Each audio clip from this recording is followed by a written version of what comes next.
ক্ষমতায় আসার আগে বলেছিলেন আই হ্যাভ এ প্ল্যান, আর ক্ষমতায় বসেই একের পর এক কার্ড দিতে শুরু করেছেন ইউনূসের ছায়া সরকার হিসেবে খ্যাতি লাভকারী তারেক রহমানের সরকার। যেখানেই যাচ্ছেন সেখানে তিনি কোনো না কোনো কার্ড দেওয়ার প্রতিশ্রুতি দিয়ে আসছেন। সর্বশেষ তিনি প্রতিশ্রুতি দিয়েছেন এলপিজি কার্ড দেওয়ার। দেশে নেই বিদ্যুৎ, নেই জ্বালানি, নেই সার, নেই খাদ্য নিরাপত্তা, নেই টাকা পয়সা, দিচ্ছে না কেউ ঋণ, আর তারেক রহমান দিচ্ছেন একের পর এক কার্ড।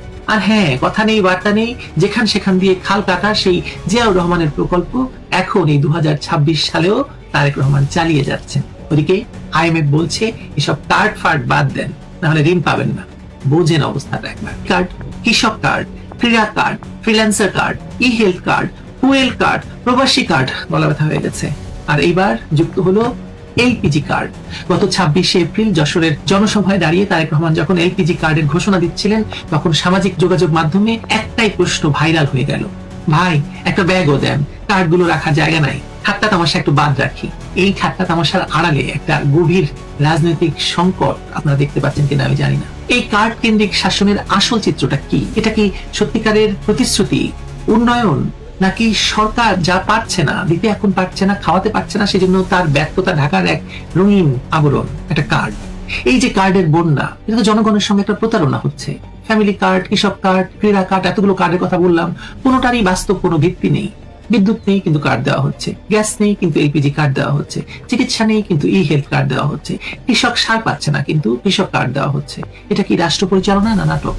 আর এই কার্ডগুলোর পেছনে কত হাজার কোটি টাকা খরচ হচ্ছে তার হিসাব কেউ দিচ্ছে না। আইএমএফ বলছে এসব কর্মসূচি যথাযথ মূল্যায়ন ছাড়া বাস্তবায়ন করা হলে অর্থনীতি আরো ঝুঁকিতে পড়বে, কিন্তু তারেক রহমানের সরকার কান তুলছে না। তারা বলছে এটা জনগণের প্রতিশ্রুতি, কিন্তু প্রতিশ্রুতি দেওয়া হয় বাস্তবসম্মত পরিকল্পনা নিয়ে, কল্প কাহিনী নিয়ে প্রতিশ্রুতি দিয়ে তো কোনো লাভ নেই। সবচেয়ে হাস্যকর বিষয় হলো এই কার্ডগুলোর বেশিরভাগই এখন পাইলটিং পর্যায়ে আছে, অর্থাৎ কাগজে কার্ড আছে, মানুষের হাতে নেই। যারা হাতে পেয়েছে তারাও বলছে কার্ড দিয়ে কি চুলা জ্বলে, কার্ড দিয়ে কি চাল টাল মেলে, কার্ড দিয়ে কি পরীক্ষা দেওয়া যায় মোমবাতি জ্বালিয়ে। সোশ্যাল মিডিয়ায় মানুষ হাসছে। একজন লিখেছে এত কার্ড দিয়ে কি করব, ওয়ালেটে তো জায়গা নাই, এখন যদি একটা ব্যাগ দিতেন কার্ড রাখার জন্য ভালো হতো। আরেকজন লিখেছে বিদ্যুৎ নেই, পরীক্ষা দিচ্ছি মোমবাতি জ্বালিয়ে, একটা বিদ্যুৎ কার্ড দেন ভাই। এই হাসির পেছনে আছে মানুষের গভীর কষ্ট। দেশের মানুষ এখন বুঝতে পারছে এই সরকার ক্ষমতা এসেছে কার্ড নিয়ে, কাজ নিয়ে নয়। তারা বলেছিল আই হ্যাভ এ প্ল্যান, কিন্তু সেই প্ল্যান ছিল শুধু কার্ড। কার্ড দিয়ে ভোট কিনতে চেয়েছিল, এখন কার্ড দিয়ে জনগণকে ধোঁকা দিতে চাইছে। 12ই ফেব্রুয়ারির নির্বাচনে বিএনপি জয়ী হয়, 17ই ফেব্রুয়ারি দায়িত্ব নেয় তারেক রহমানের সরকার। নির্বাচনী ইশতেহারে ছিল 9টি মূল অঙ্গীকার, 51 দফার রূপরেখা। মানুষ ভেবেছিল হয়তো এবার কিছু একটা হবে, কিন্তু মাত্র 2 মাসে দেখা গেল কার্ড দেওয়াটা যেন সরকারের প্রধান কাজ হয়ে উঠছে। ফ্যামিলি কার্ডের জন্য সমাজ কল্যাণ মন্ত্রণালয় 13,000 কোটি টাকা বরাদ্দ চেয়েছে। 40 লাখ পরিবারকে মাসে 2500 টাকা দেওয়ার পরিকল্পনা। শুনতে ভালো লাগে, কিন্তু দেশের মেরুদণ্ড যে অর্থনীতি, সেখানে কি হচ্ছে? বাস্তবতা হলো দেশের বিদ্যুৎ ঘাটতি এখন প্রায় 1,500 মেগাওয়াটের উপরে। এসএসসি পরীক্ষার্থীরা মোমবাতি জ্বালিয়ে পরীক্ষা দিচ্ছে। মাস্টার্স পরীক্ষার হলেও একই চিত্র, অন্ধকারে পরীক্ষা, ভিডিও ভাইরাল, সরকার নির্বিকার। কৃষক সার পাচ্ছে না, জ্বালানি তেলের সংকট এত প্রকট যে কিশোরগঞ্জে মোটরসাইকেল চালকদের বিশেষ ফুয়েল কার্ড দিয়ে জ্বালানি নিয়ন্ত্রণ করতে হচ্ছে। ইরান যুদ্ধের প্রেক্ষাপটে বৈশ্বিক জ্বালানি সংকট বাংলাদেশে আরো ঘাটতি তৈরি করেছে। খাদ্য নিরাপত্তা এখন প্রশ্নের মুখে, সার না দিলে কৃষক ফসল ফলাতে পারবে না। বাংলাদেশের পরিস্থিতি এমন জায়গায় গিয়ে পৌঁছেছে যে কোনো সময় একটি দুর্ভিক্ষ আমাদের সামনে এসে দাঁড়াতে পারে। এই পরিস্থিতিতে একটার পর একটা কার্ড ঘোষণা করা সমস্যার সমাধান তো নয়, সমস্যাকে কার্ডের আড়ালে লুকাতে চাইছে তারেক রহমান। আপনারা সেই পুরনো পরিচিত গল্প বলি। জিয়াউর রহমানের আমলে খাল কাটার কর্মসূচি ছিল। সেই যুগে যোগাযোগ অবকাঠামো ছিল না, ডিজিটাল প্রযুক্তি ছিল না, বিকল্প সেচ ব্যবস্থা ছিল না। আর পাকিস্তানে ছিল এই খাল কাটার প্রকল্প, এবং পাঞ্জাবে উনি দেখেছিলেন যে ব্রিটিশ আমলে খাল কাটা হয়েছিল। সেই ব্রিটিশ আমলে সেই জিয়াউর রহমানের সময়ে সীমাবদ্ধতার মধ্যে হয়তো সেই কর্মসূচির একটা যৌক্তিকতা ছিল, কিন্তু 2026 সালে যখন দেশে স্যাটেলাইট সেচ পরিকল্পনা হওয়ার কথা, স্মার্ট ওয়াটার ম্যানেজমেন্ট হওয়ার কথা, তখন যশোরের শার্শায় হাত দিয়ে খাল কাটার উদ্বোধন করে তারেক রহমান ঘোষণা দিচ্ছেন যে তার বাবার আমলের চিন্তা ভাবনার বাইরে তিনি যাবেন না, কিংবা তার যাওয়ার সাহসও নাই। এটা শুধু রাজনৈতিক নস্টালজিয়া নয়, এটা আসলে দূরদর্শিতার সংকট, আনস্মার্টনেস। তারেক রহমানের সরকার এখন কার্ড সরকারে পরিণত হয়েছে।